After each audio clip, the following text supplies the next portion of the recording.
Hi, my name is Evan Sorokin, and today I'll be talking to you about 4 stories that I have read recently and how they're all connected through 2 common themes. One of them is how they present the world or society as a challenge to the character's integrity, while the second one has to do with the characters and how they exhibit a darker, lurid side of human nature.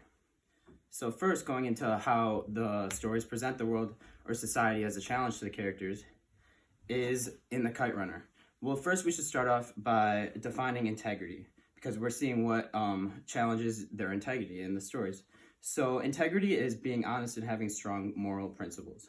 So in The Kite Runner, Baba is very wealthy and well respected in Afghanistan, and he has a lot of integrity towards all of his other people, all the people around him, all of his community, all of his family. He committed a lot of acts of charity. He even built an orphanage, which turned out not to be strictly for charity, but to be made up for the guilt he had towards Hassan, because Hassan is not his real son, and an orphanage he thought would repay that guilt, which still shows a lot of integrity on Baba's behalf, and that act helps him gain respect from his son and from the people in Afghanistan. A quote from the story said by Baba is, "Thank you, but I don't want. I work always. In Afghanistan I work. In America I work. Thank you very much, Miss Dobbins, but I don't like it. Free money." This is when he was offered food stamps at his job. He refused the food stamps. And this shows a lot of integrity, even in the United States. But his whole character sort of loses integrity when he moves to the United States, which proves the point that the world or society proves as a challenge to his integrity. Another example can be found in Amir. Amir stood by and watched his brother be raped in Afghanistan, which shows a huge lack of integrity. But once he moves to the United States and is put into a new society, and it turns out his new society and environment is without his brother, and at the end of the movie, he is very, very, very and has a lot of integrity and shows it. And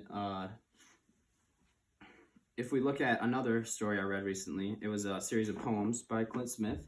I'm going to read off one of my favorite poems, How to Fight, that has to deal with this same topic of the world or society acting as a challenge to their integrity. So the poem goes like this.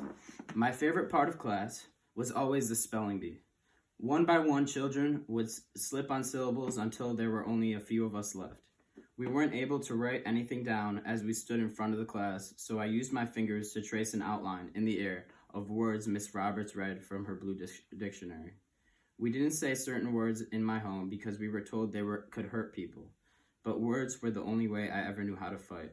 Spelling bees were a battleground where teachers trained me to wield language as a tool, fist, weapon, and warning to those who would rather make an outline out of me. So when I read this poem, I know that Clint Smith had a lot of oppression against him, but it sort of seemed like more of a violent poem because he talks about how he's using language as a weapon to fight his bullies. And Clint Smith, I think he started off as a very innocent man who had a lot of integrity, but once he was shaped by his society and all the bullies and everything, he sort of learned he has to fight. And it sort of takes away from his integrity, but he still has a lot of integrity. It just shows how society sort of weakens his integrity in a way. If we switch to the second topic that we looked at, which was characters showing a darker, lurid side of human nature, in one last book I read, or a short story, The Things They Carried, a quote says this: "They carried the soldiers' greatest fear, which was the fear of blushing. Men killed and died because they were embarrassed not to. It was what they had brought them to war in the first place. Nothing positive, no dreams of glory or honor, just to avoid the blush of dishonor. They died so as not to die of embarrassment." So society has sort of turned these men into killing animals by putting them in the military and making them kill people. So they have sort of had to deal with this blindly. They don't realize that this is a terrible thing to do, to be killing all these men, because everybody around them is also doing it. And it shows that society has shaped them to become a dark, lurid side of human nature, which kind of combines the two subjects that we studied. A last short story I read, Harrison Bergeron, has to deal with a society that's ruled by a handicapper general, basically.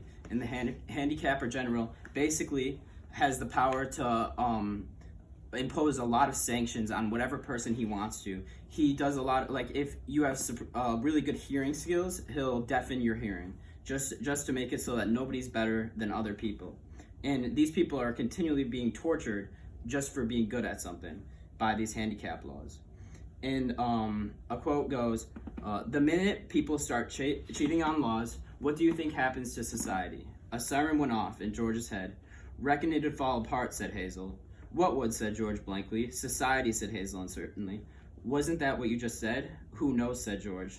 So in this quote, or this dialogue, they're figuring out that there is no way to stop the bad things that the government is imposing on them. And it's really showing that there are a lot of really dark, lurid people in this world that want to impose sanctions or bully people. And it really does change other people and takes away from their integrity as a whole. Thank you for listening to Mike.